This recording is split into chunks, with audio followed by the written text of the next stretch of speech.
Mancini, boa noite, Andrino e companheiros aqui do Pará. Igor Santiago das Feras do Esporte, a única emissora goiana a cobrir o Goiás nesse jogo. Mancini, eu queria te fazer uma pergunta sobre a queda do ritmo ofensivo do Goiás no segundo tempo. Ao que você agrega essa queda de ritmo ofensivo e se esse ponto conquistado aqui contra o Paysandu, que hoje é um adversário que está ali na faixa de baixo da tabela, é um ponto valioso nessa sequência do Goiás? Boa noite. Boa noite a todos. Não tenha dúvida que a gente leva um ponto valioso, porque não é fácil jogar aqui, ainda mais com chuva, com campo mais pesado. Acho que isso também, de certa forma, influenciou o desgaste. O Goiás fez 25 minutos muito bem feitos no primeiro tempo, e aí depois caiu um pouco de produção, talvez pela maneira como a gente saiu fazendo a marcação alta, com muita pressão na bola. E aí a gente volta para o segundo tempo também melhor no início do segundo tempo e cai ao término do jogo. Eu no meu ver, vi que embora as duas equipes tivessem tido oportunidade de gol, nós dominamos mais os 25 minutos iniciais de cada tempo e o Paysandu nas outras duas metades, né? Não me preocupa tanto em função do resultado, porque é difícil jogar aqui, mas eu acho que a gente poderia ter tido um desempenho um pouquinho melhor. Esses dois tempos aí, esses 20 minutos ficaram abaixo do que normalmente a gente está acostumado a jogar nos jogos. Mancini, boa noite. Francisco Urbano, da Rádio Clube do Pará. Você vinha numa sequência de vitórias, né? Contra o Botafogo fora de casa e dentro de casa, contra o Avaí e contra o Curitiba. Não teve a presença do Marcão devido ter recebido o terceiro cartão amarelo. O que implicou nesse empate diante do Paysandu Esporte Clube? Foi um certo cansaço por parte dos jogadores ou outra situação técnica, ou a parte física ou até clínica, que não deu essa possibilidade do Goiás sair vitorioso hoje, mas mesmo assim com esse ponto conquistado mantém a liderança? Nós tivemos algumas boas oportunidades, inclusive no início do segundo tempo, duas, né, que nós poderíamos ter feito o gol e estarmos falando aqui de mais uma vitória, mas a Série B, ela é extremamente difícil, né? Não dá para você, simplesmente porque o Paysandu passa por um momento difícil na competição, achar que a gente teria, bem, de maneira alguma. A gente sabe que daqui a pouco o Paysandu vai melhorar no campeonato, porque ele tem um bom time, é uma equipe bem estruturada, bem organizada. Agora, nós também, do outro lado, não são todos os jogos onde a equipe vai ter um primor, uma excelência de atuação, né? Então nós temos que entender que são seres humanos que estão ali dentro, que também sentem emocionalmente a partida. O primeiro tempo eu achei que a mudança da hegemonia do jogo foi exatamente quando o Goiás começou a errar alguns passes no setor de meio de campo, fez com que o Paysandu crescesse. Mas enfim, eu acho que tudo dentro de um panorama aí esperado. Agora a gente tem mais um jogo em casa, é uma boa oportunidade da gente voltar a vencer, e aí este ponto ganho aqui hoje, ele será ainda mais valorizado por todos nós. Boa noite, Mancini, Lucas, Luiz Antônio Pinto aqui da Rádio Liberal de Belém do Pará.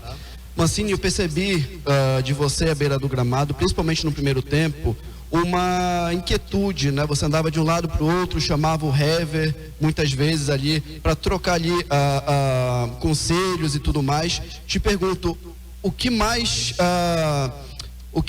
o Paysandu incomodou vocês na primeira etapa, tirou vocês da zona de conforto? Foi na inversão de jogadas, na criação, na intensidade ofensiva? E também te pergunto, até que ponto o Goiás sentiu a ausência do Marcão nesse meio de campo?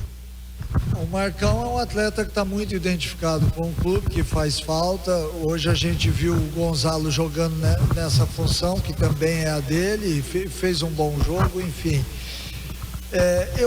O que me irritou nos dois tempos foi a queda de rendimento, não muito direcionado à maneira como o Paysandu jogou, e sim como o Goiás estava deixando de fazer, porque nós iniciamos a partida muito bem, jogando para frente, fazendo uma marcação alta, temos volume de jogo ofensivo, e de repente, a partir de um escanteio que foi batido, mal batido, a gente passou a a dar a bola, a desperdiçar algumas jogadas, e com isso o Paysandu foi gostando do jogo e entrou no jogo no primeiro tempo. Então a minha inquietude era muito mais em cima disso, porque nós estávamos possibilitando o adversário de ganhar moral na partida, e quando isso acontece, seja onde você estiver, você vai ter dificuldade, porque o outro time é óbvio que também tem qualidade, que tem bons jogadores, né? Então o máximo que a gente suportar dentro das partidas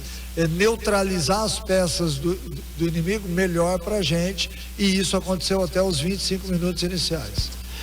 Mancini, vamos com as perguntas dos colegas de Rádio Goiânia. O Caio Munif da Rádio Bandeirantes pergunta: Mancini, apesar do Paysandu vir de uma sequência envolvendo final de estadual, o Goiás que acabou prevalecendo, acabou parecendo estar sem pernas na reta final da partida.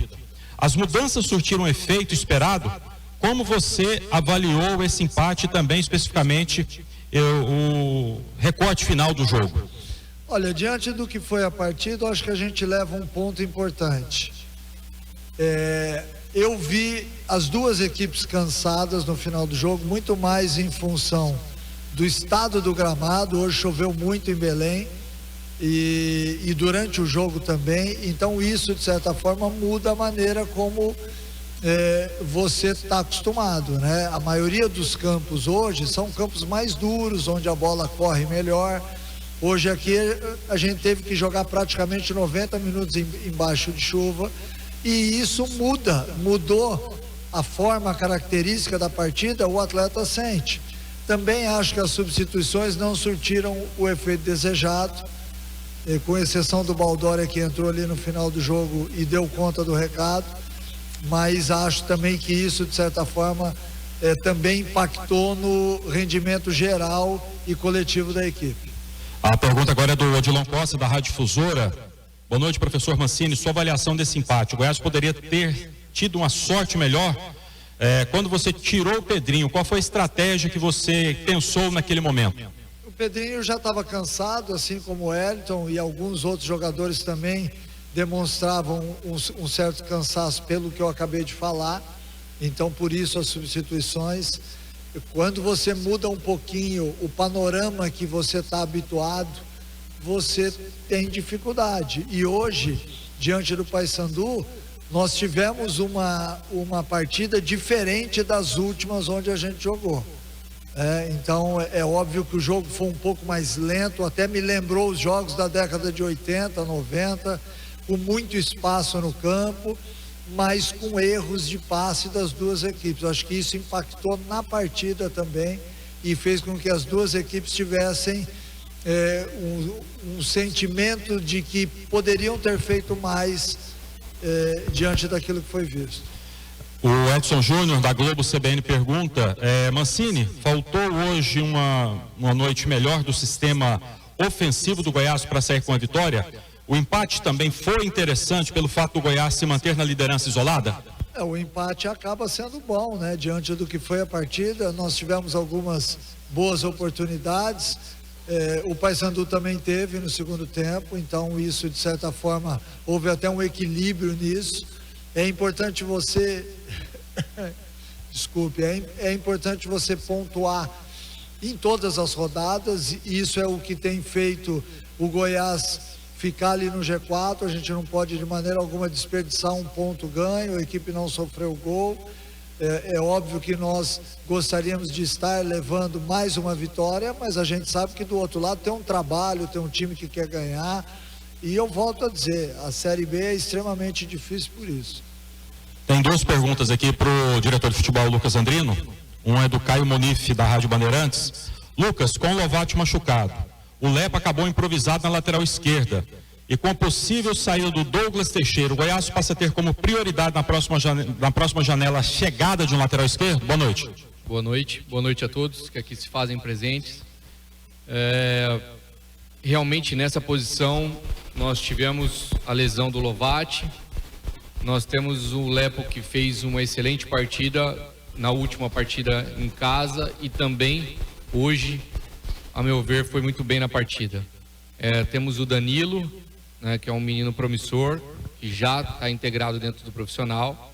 mas é óbvio que, como eu disse em outra oportunidade, se aparecer alguma oportunidade de mercado que seja interessante, que encaixe nas características daquilo que a gente espera, daquilo que o professor Mancini e a comissão técnica dele define como modelo de jogo, nós vamos estar abertos sim a conversar. Então, não posso dizer que é uma posição que nós estamos buscando desesperadamente, mas se aparecer alguma oportunidade interessante, nós vamos conversar sim. A pergunta agora é do Edson Júnior da Globo CBN. Quando e quantos reforços devem chegar na próxima janela? Olha, eu sempre tenho dito que o nosso elenco é um elenco muito forte, um elenco onde tanto eu como diretor de futebol, como a comissão técnica tem certeza de que tem tudo para entregar aquilo que é o nosso objetivo, mas tem uma janela agora de exceção abrindo de poucos dias, depois mais uma outra janela. Nós estamos mapeando tudo, toda a nossa análise de mercado tem olhado todas as ligas praticamente do mundo para que a gente tenha algumas opções, né, daquilo que a gente pensa. É difícil eu precisar o número, se é 1, 2, 3 ou 4, mas com certeza algumas peças irão chegar e serão peças pontuais, porque a gente vê o nosso elenco realmente muito forte, preparado e maduro para buscar esse acesso que é o mais importante para nós. A gente está fechando, algo mais a acrescentar? Não, só. Professor Mancini, TV Goiás agradece aqui